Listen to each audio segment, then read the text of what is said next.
नमस्कार दोस्तों, स्वागत है यूट्यूब चैनल गोकुल स्टडी में। और कैसे हैं आप सब? एकदम अच्छे होंगे, एकदम बढ़िया होंगे और पढ़ाई आपकी बढ़िया चल रही होगी। कमेंट बॉक्स में आप लोग लिखना कि वीडियो आपको कैसा लगा देखने के बाद, और पसंद आए तो आप लोग इसको लाइक तो करना ही है, बाकी शेयर करना चाहो तो आप लोग कर सकते हैं।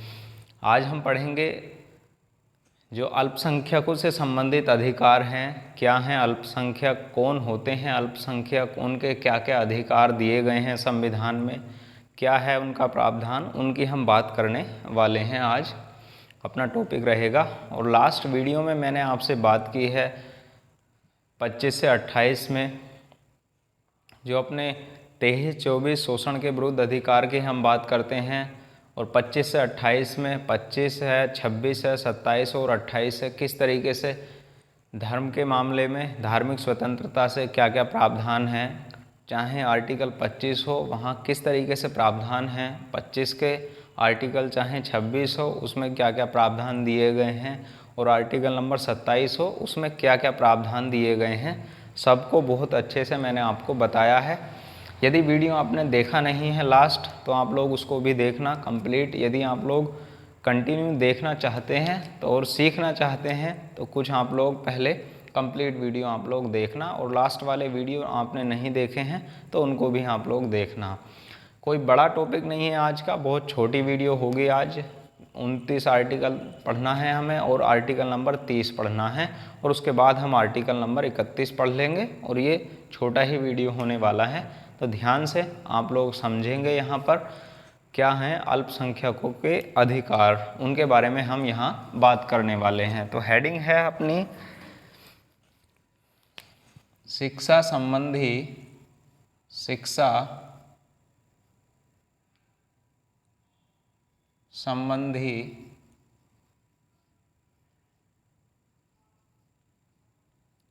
अल्पसंख्यकों के अधिकार।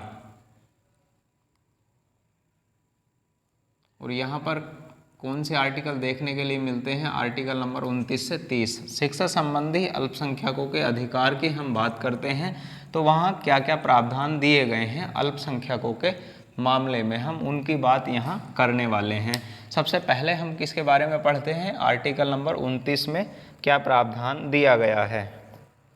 अब हम आर्टिकल नंबर 29 यानी 29 की बात करते हैं। तो आर्टिकल नंबर 29 में क्या प्रावधान है? इसमें लिखा है अल्पसंख्यकों के हितों के संरक्षण के बारे में। अल्पसंख्यकों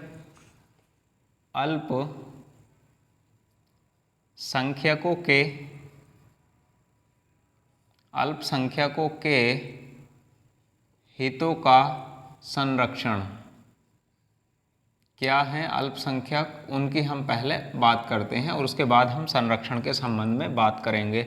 अब बात की जाए अल्पसंख्यक होते कौन हैं, किसको हम अल्पसंख्यक कहेंगे और किस तरीके से यहाँ से एग्जाम में सवाल बनता है, उसको ध्यान से आप लोग समझना।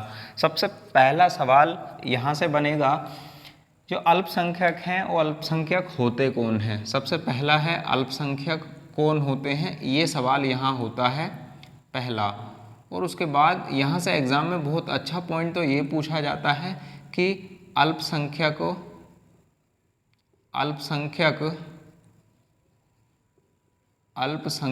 की परिभाषा संविधान में दी गई है या नहीं दी गई। सबसे अच्छा और मोस्ट सवाल होता है ये कि जो अल्पसंख्यक है पहला कौन होते हैं और अल्पसंख्यकों को क्या संविधान में परिभाषित किया गया है या फिर नहीं किया गया है। ये सवाल यहाँ एग्ज़ाम में पूछने वाले सवाल हैं, पूछे जाने वाले सवाल हैं। सबसे पहले हम बात करते हैं अल्पसंख्यकों की परिभाषा या फिर अल्पसंख्यकों की परिभाषा के संबंध में कि संविधान में इसकी परिभाषा दी गई है या फिर नहीं दी गई। तो हम यहाँ बात करें अल्पसंख्यकों का परिभाषा संविधान में दी गई है या फिर नहीं दी गई, तो वहाँ अल्पसंख्यकों को या अल्पसंख्यकों की परिभाषा संविधान में नहीं दी गई है। ध्यान से, अच्छा पॉइंट है ये, संविधान में नहीं दी गई है, यानी अल्पसंख्यकों को परिभाषित नहीं किया गया है। कहाँ पर? संविधान, जो अब हमारा संविधान है उसमें अल्पसंख्यकों को कहीं भी परिभाषित नहीं किया गया है। तो हम कैसे मानेंगे अल्पसंख्यकों को, उनकी हम बात यहाँ करने वाले हैं। अब एक मामला आया था 1992 का मामला है, सॉरी 2002 का मामला है, TM पाई कर्नाटक राज्य से संबंधित मामला है। उसमें अल्पसंख्यकों को बताया गया कि अल्पसंख्यक होंगे कौन, उनके बारे में यहाँ पर बताया गया। तो किस मामले में बताया गया कि अल्पसंख्यक कौन होंगे, यहाँ अब इस सवाल की हम बात करते हैं। तो TM पाई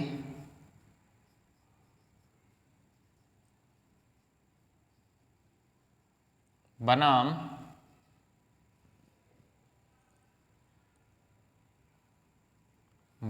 कर्नाटक राज्य 2002 के मामले में अल्पसंख्यकों को परिभाषित किया गया। अल्पसंख्यकों को सुप्रीम कोर्ट के द्वारा परिभाषित किया गया, यानी यहाँ पर बताया गया कौन होंगे अल्पसंख्यक। यहाँ सबसे पहला आधार किसके संबंध में माना कि अल्पसंख्यक कौन होंगे? पहला आधार माना कि उनकी जनसंख्या टोटल जनसंख्या का यानी 50% से कम होनी चाहिए। पहला आधार यहाँ इसमें बताया गया कि अल्पसंख्यक उसको माना जाएगा, उस समुदाय को माना जाएगा जिसकी जनसंख्या कितनी है, 50% से कम है। पहला आधार क्या है? जनसंख्या 50% से कम हो, उसे क्या मानेंगे हम? उस समुदाय को हम मानेंगे अल्पसंख्यक। अब दूसरा, उनकी विशिष्ट लिपि हो, विशिष्ट भाषा कोमा लिपि, या यहाँ लिपि की बात ना करके हम भाषा और संस्कृति, विशिष्ट भाषा हो और विशिष्ट ही क्या हो, उनकी संस्कृति हो, यानी अलग ही उनकी भाषा होनी चाहिए। ये परिभाषा भी यहाँ पर प्रावधान आया। और उसके बाद संस्कृति, उनकी एक अलग संस्कृति होनी चाहिए, उनकी एक विशिष्ट संस्कृति होनी चाहिए, जिसको हम क्या कहेंगे? अल्पसंख्यक यहाँ पर मानेंगे। ये आधार यहाँ दिए गए कि जनसंख्या का जो परसेंट है 50% से कम हो और विशिष्ट भाषा हो, विशिष्ट लिपि हो, संस्कृति उनकी विशेष हो, तो वहाँ पर क्या मान सकते हैं? उस समुदाय को हम जनसंख्या अल्पसंख्यकों में हम कह सकते हैं। ये सुप्रीम कोर्ट ने प्रावधान यहाँ पर दिया 2002। और किसके मामले में? ये आप लोग याद रखना। और सबसे अच्छा सवाल यहाँ बनने वाला कौन सा है, ये मैंने आपको बता दिया है कि परिभाषा संविधान में दी गई है इनकी या फिर नहीं दी गई। तो बिल्कुल भी परिभाषा इसमें नहीं दी गई है। अब यहाँ हम बात करते हैं कौन से समुदाय हैं जो अल्पसंख्यक माने जाएंगे या माने जाते हैं। तो ध्यान से आप लोग समझना, यहाँ कौन से समुदाय हैं जिनको अल्पसंख्यक मानेंगे? तो सिख, बौद्ध, पारसी, ईसाई, और यहाँ अच्छा है पॉइंट मुस्लिम।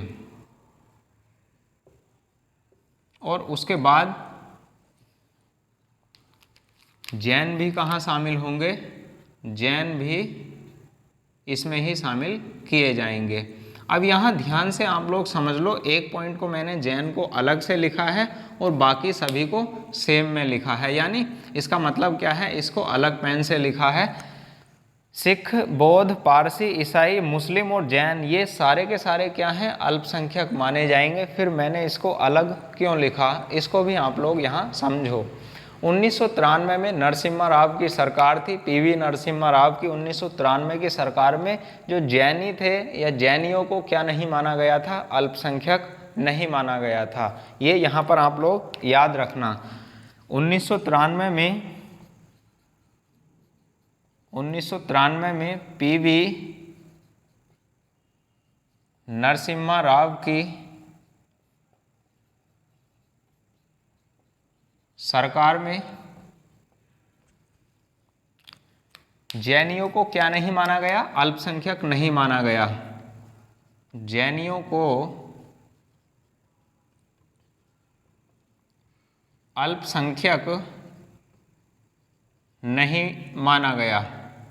यहाँ तक आप लोग पहले स्क्रीनशॉट लो, उसके बाद हम बात करते हैं कब इनको जैनियों को माना गया अल्पसंख्यक, और उसके बाद हम फिर बात करते हैं आर्टिकल नंबर 29 के जो सेक्शन हैं उनमें क्या लिखा हुआ है। 2 सेक्शन हैं, 29(1) और 29(2). वहाँ क्या प्रावधान है अपनी भाषा लिपि को बनाए रखने का, शिक्षा संस्कृति को बनाए रखने का अधिकार होगा, उसके बारे में हम बात करेंगे।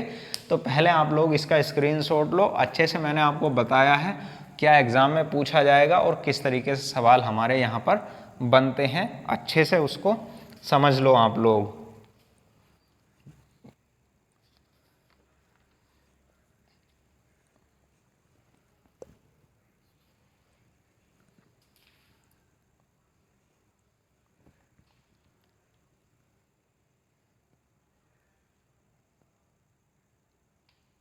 लिया होगा आपने स्क्रीनशॉट।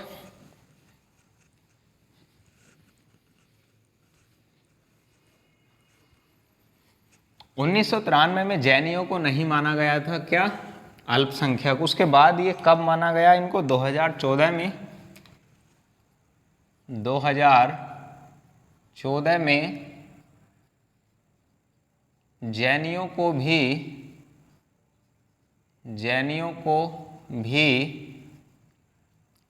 अल्पसंख्यक माना गया। अल्पसंख्यक माना गया, ये आप लोग अच्छे से याद रखना। और उसके बाद हम यहाँ पर बात करें और एग्ज़ाम में क्या सवाल यहाँ बन सकता है। यहाँ बन सकता है क्या संयुक्त राष्ट्र संघ ने भी कोई अलग विशेष प्रावधान अल्पसंख्यकों के लिए माना है या उनको भी परिभाषित किया है? तो बिल्कुल संयुक्त राष्ट्र संघ ने भी अल्पसंख्यकों को परिभाषित किया है। 1992 में एक घोषणा पत्र संयुक्त राष्ट्र संघ के द्वारा जारी किया गया था, उसमें इनको क्या क्या प्रावधान माने हैं उसको यहाँ पर आप लोग समझना। तो यहाँ 1992 में संयुक्त राष्ट्र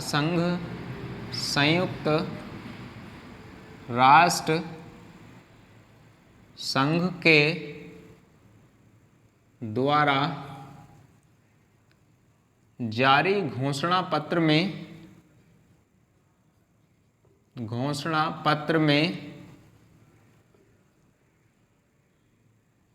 अल्पसंख्यकों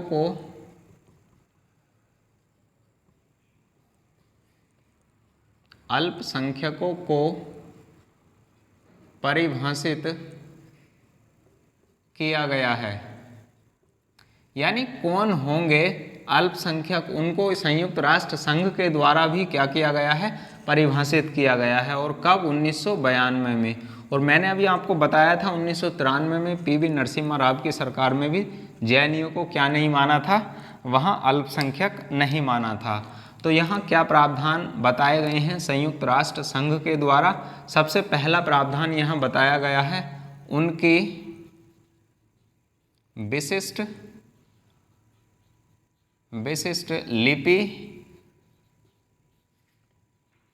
लिपि हो, और दूसरा उनकी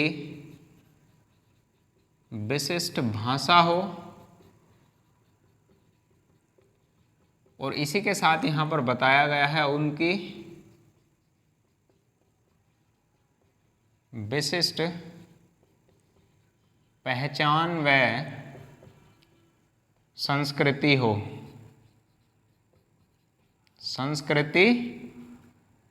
हो। ये कहाँ पर बताया गया है? किसके लिए? संयुक्त राष्ट्र संघ के द्वारा जो जारी हैं घोषणा पत्र, उसमें परिभाषित यहाँ पर किया गया है संस्कृति होनी चाहिए, विशिष्ट पहचान होनी चाहिए, संस्कृति होनी चाहिए, भाषा हो, और उनकी क्या हो? एक विशिष्ट लिपि।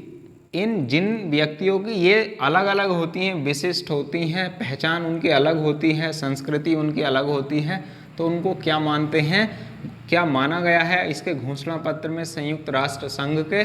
तो उनको अल्पसंख्यक माना गया है। ये आप लोग याद रखना।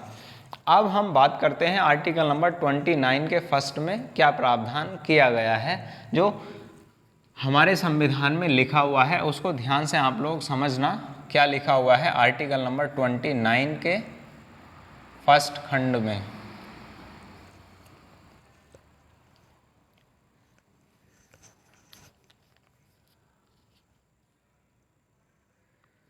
इसमें लिखा है भारत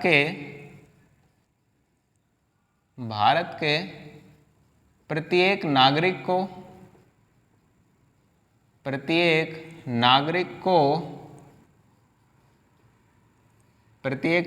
को अपनी लिपि, भाषा,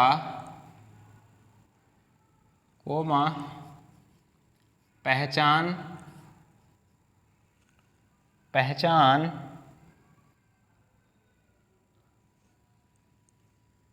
भाषा, पहचान या फिर यहाँ पहचान संस्कृति को बनाए रखने का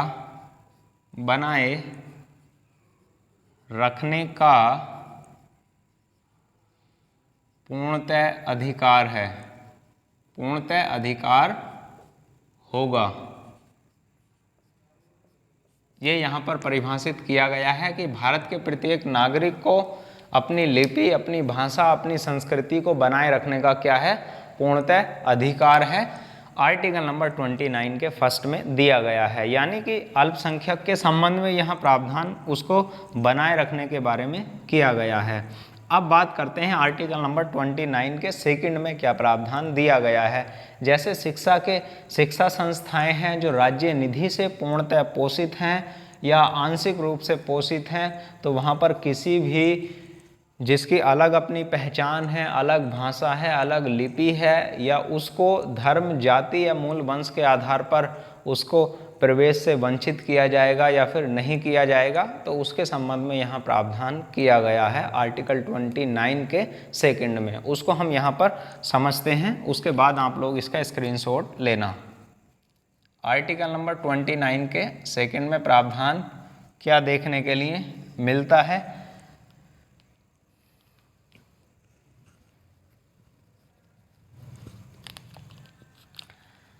राज्य निधि से पूर्णतः पोषित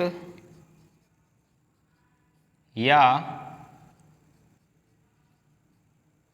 आंशिक या अंशतः पोषित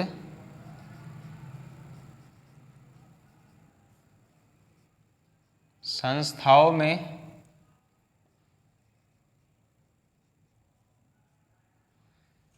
किसी व्यक्ति के साथ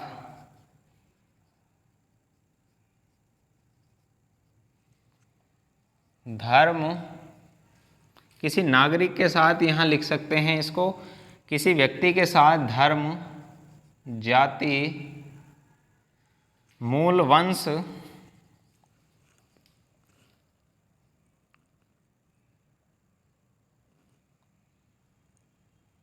भाषा के आधार पर वंचित नहीं किया जाएगा, वंचित नहीं किया जाएगा। ये आप लोग याद यहाँ पर रखना। क्या याद रखना कि राज्य निधि से पूर्णतः पोषित या फिर अंशतः पोषित संस्थाओं में जो प्रवेश से संबंधित है, संस्थाओं में किसी व्यक्ति के साथ धर्म, जाति, मूल वंश, भाषा के आधार पर भेदभाव या उसको वंचित नहीं किया जाएगा। किसके संबंध में? यदि प्रवेश लेता है वह जिसकी अपनी भाषा अलग है, अपनी उसकी धर्म अलग है, अलग का मतलब है जो अल्पसंख्यक में शामिल हो या फिर हिंदू धर्म में शामिल हो, तो उसके संबंध में क्या नहीं किया जाएगा, उसके साथ कोई भी भेदभाव नहीं किया जाएगा। ये प्रावधान आर्टिकल नंबर 29 के सेकंड में दिया गया है। अब हम बात करेंगे आर्टिकल नंबर 30, आर्टिकल नंबर 30 में क्या प्रावधान देखने के लिए मिलता है। जैसे हम बात करें आर्टिकल 30 की, तो आर्टिकल 30 में देखने के लिए क्या मिलता है। आर्टिकल नंबर 30 में है कि अल्पसंख्यकों को अपने शिक्षा संस्थाओं का प्रशासन करने का भी पूर्णतः अधिकार होता है। तो पहले आप लोग इसका स्क्रीनशॉट लो, फिर उसके बाद हम बात करते हैं नेक्स्ट के संबंध में।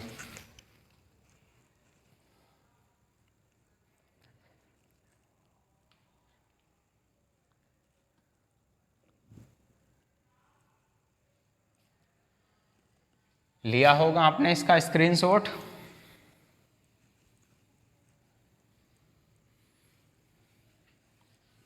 और इतना अच्छे से, इतना बढ़िया से आपको कहीं देखने के लिए नहीं मिलेगा। हाथ के हाथ ही सब चीज़ लिखता हूँ मैं, यहाँ पर आपको समझाता भी हूँ।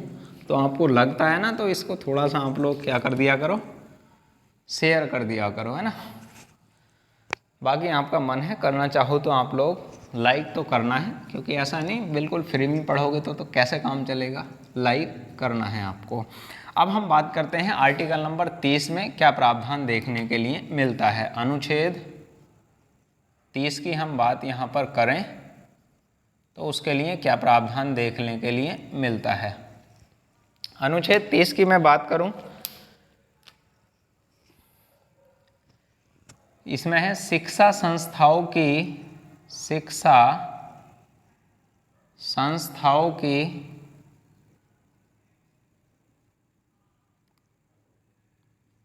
स्थापना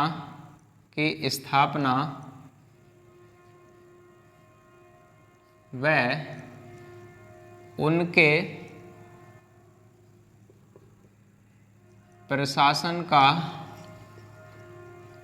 उनके प्रशासन का अल्पसंख्यकों का अधिकार।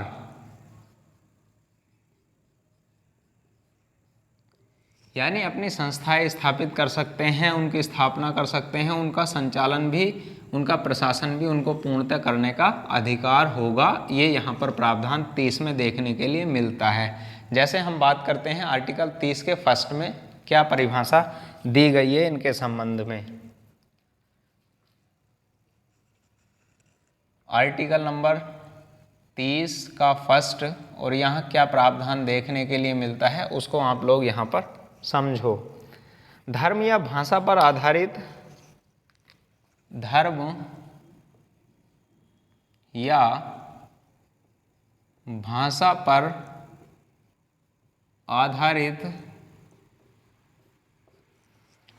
अल्पसंख्यकों को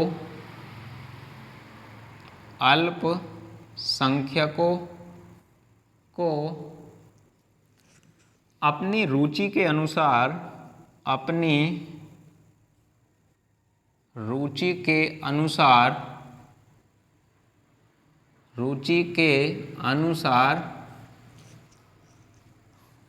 शिक्षा संस्थाओं की स्थापना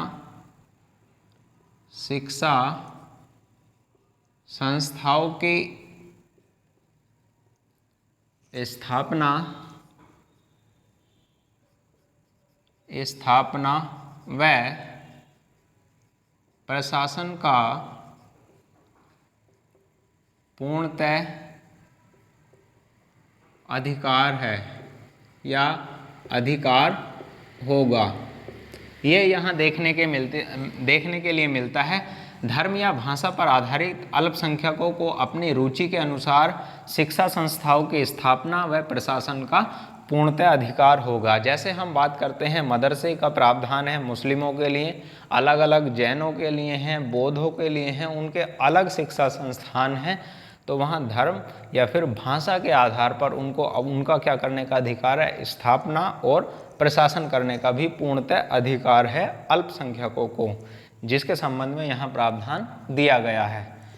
तो ध्यान से आपने समझा इसको। अब हम बात करते हैं आर्टिकल 30 के सेकंड में क्या प्रावधान दिया गया है। अब यहाँ पर एक बात और आप लोग याद रख लो, 44वें संविधान संशोधन के द्वारा 44th कॉन्स्टिट्यूशन अमेंडमेंट ये लिखा है CA 1978। संविधान संशोधन CA बोलते हैं कॉन्स्टिट्यूशन अमेंडमेंट, कॉन्स्टिट्यूशन अमेंडमेंट, ये आप लोग याद रखना। इसको बोलते हैं संविधान संशोधन। 44वें संविधान संशोधन के द्वारा इसी में प्रावधान जोड़ा गया कि जब ऐसी उसका अधिकार होगा यदि कोई राज्य इनके संबंध में कोई संपत्ति है या कोई धन देता है इनको, तो उनके अनुसार या उसकी जितनी पूर्ति होगी, उसमें जितने धन की आवश्यकता होगी उसके अनुसार ही इसको क्या देगा, धन देगा, उसके संबंध में क्या करेगा, उसकी सहायता करेगा। यानी इसमें क्या प्रावधान है, इसमें प्रावधान है राज्य इनके प्रशासन संबंधी सभी अधिकारों के लिए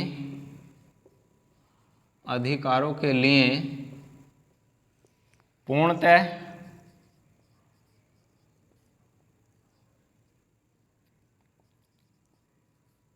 वित्त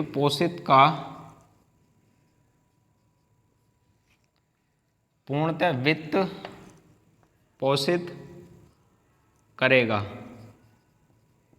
यहाँ पर थोड़ा सा इसको समझ लो आप लोग, है ना, ये थोड़ी अजीब लाइन है यहाँ लिखी हुई, उसमें भी इसका मतलब है यदि अल्पसंख्यकों से संबंधित प्रावधान यहाँ मिलता है और उनके लिए विशेष प्रावधान करने हैं, चाहे उन्हें क्या संस्था बनानी है और संस्था के संबंध में राज्य क्या करेगा, उनको पूर्णतः सहायता प्रदान करेगा जितने की वहाँ ज़रूरत होगी। ये भी आप लोग यहाँ याद रखना। इसमें ये बताया गया है जिसको 44वें संविधान संशोधन 1978 के द्वारा जोड़ा गया है।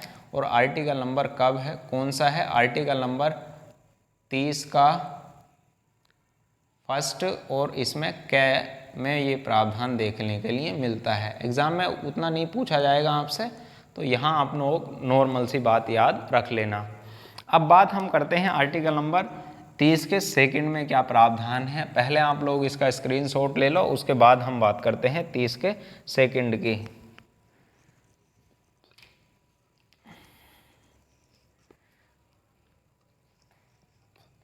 लिया होगा स्क्रीनशॉट।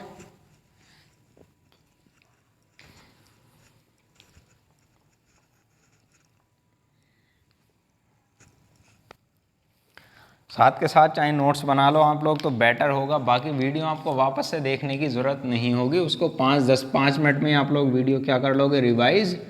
और उसके बाद यदि आप लोग दोबारा देखते हो तो टाइम आपका अधिक खर्च होगा, तो इसलिए एक बार ही आप लोग देखो, नोट्स बनाओ और उनको ही आप लोग रिवाइज कर सकते हैं। आर्टिकल नंबर 30 के 2 में प्रावधान क्या मिलता है। आर्टिकल नंबर 30 के सेकंड में प्रावधान मिलता है धर्म या भाषा के आधार पर अल्पसंख्यकों के संबंध में राज्य धन वितरित करते समय किसी भी अल्पसंख्यक के साथ भेदभाव नहीं करेगा। ध्यान से आप लोग समझना, इसमें क्या लिखा हुआ है, राज्य धन वितरित करते समय धर्म या भाषा के आधार पर अल्पसंख्यकों के प्रति भेदभाव नहीं करेगा। तो यहाँ उसको हम लिखते हैं, ये प्रावधान यहाँ देखने के लिए मिलता है कि शिक्षा संस्थाओं की शिक्षा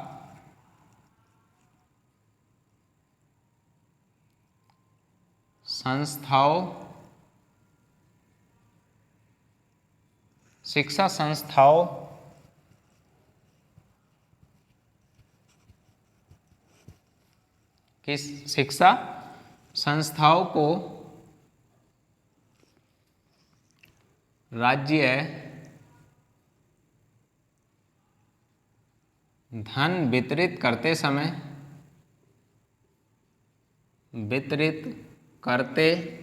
समय धर्म कोमा भाषा के आधार पर अल्पसंख्यकों के संख्यकों के साथ भेदभाव नहीं करेगा, यानी उनके प्रबंधन से संबंधित धर्म या भाषा के आधार पर अल्पसंख्यकों के साथ कोई भी भेदभाव नहीं करेगा धन वितरित करते समय। ये भी यहाँ दिया गया है कि उनको बराबर बराबर धन वितरित किया जाए। ये प्रावधान आर्टिकल नंबर 30 के 2 में दिया गया है अल्पसंख्यकों के संबंध में, कि भाषा, धर्म और भाषा के आधार पर अल्पसंख्यकों के साथ भेदभाव राज्य नहीं करेगा। ये प्रावधान यहाँ देखने के लिए मिलता है, ये भी आप लोग याद रखना। अब हम बात करते हैं अगला, इसी के साथ ये आर्टिकल नंबर 29 और 30 हमारे क्या हो जाते हैं, नॉर्मल कंप्लीट हो जाते हैं। ध्यान से आपने समझा क्या प्रावधान है शिक्षा संस्थाओं के, 30(1) में क्या है, 30(2) में क्या है। अब हम समझ लेते हैं यहाँ आर्टिकल नंबर 31 में क्या प्रावधान है और उसको समाप्त करके कहाँ पर जोड़ दिया गया। ये भी आप लोग, मैंने जब आपको लिखवाए थे ये कंप्लीट अधिकार, जब मैं आपको लिखवा रहा था कि 14 से 18 तक ये है, 19 से 22 में ये है, 25 से 28 में ये है, 29 से 30 में ये है, और 31 को किस तरीके से मैंने आपको बताया था, अब भी मैं बता देता हूँ वापस।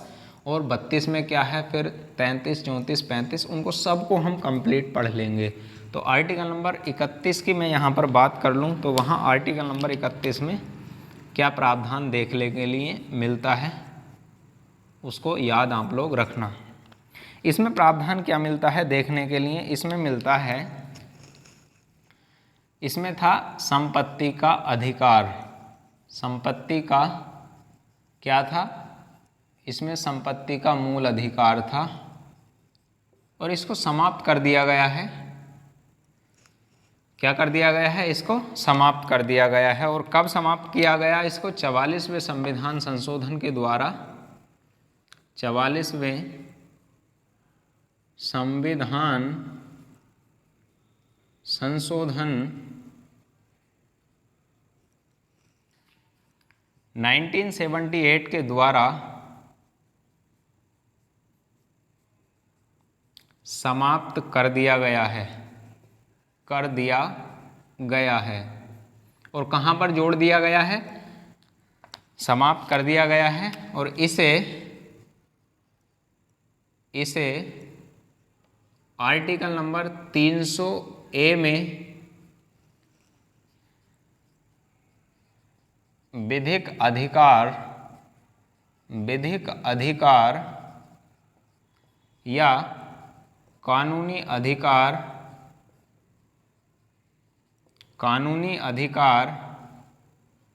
बना दिया गया है। ये भी आप लोग यहाँ पर याद रखना, एग्जाम में पूछा जाएगा तो वहाँ आप लोग बता सकते हैं कब जोड़ा गया इसको, कहाँ जोड़ा गया, किस संविधान संशोधन के द्वारा कर दिया गया ऐसा, ये यहाँ पर आपको याद रखना है। 300A में प्रावधान इसका कर दिया गया है हटाकर मूल अधिकारों से 31 से संपत्ति के अधिकार को क्या कर दिया गया है, समाप्त कर दिया गया है। ये आप लोग याद रखना। उसके बाद हम पढ़ेंगे अब आर्टिकल नंबर 32, रिटों से संबंधित है, संवैधानिक उपचारों का अधिकार है, किस तरीके से सुप्रीम कोर्ट रिट जारी कर सकता है, क्या अधिकार होते हैं सुप्रीम कोर्ट को, क्या सुप्रीम कोर्ट किसी और कोर्ट से भी कह सकता है रिट जारी करने के लिए, या फिर न्यायों का झरना या न्याय का झरना किसे कहते हैं, एग्जाम में सीधे ही सवाल पूछा जाता है। और कौन से सवाल हैं, किस तरीके से एग्ज़ाम में बनते हैं, कितने प्रकार के रिट हैं, किस आर्टिकल में क्या प्रावधान है रिटों के संबंध में, उनकी हम बात करेंगे नेक्स्ट, जो अपना नेक्स्ट अगली क्लास में। तो मिलते हैं फिर नेक्स्ट। शेयर कर देना आप लोग यदि आपको लगता है मैंने आपको पढ़ाने की सही पढ़ाने की और सिस्टमेटिक वे से पढ़ाने की कोशिश की है। तो thank you, all the best. और आप लोग इसको लाइक तो कर ही सकते हैं, ले लो आप लोग स्क्रीनशॉट।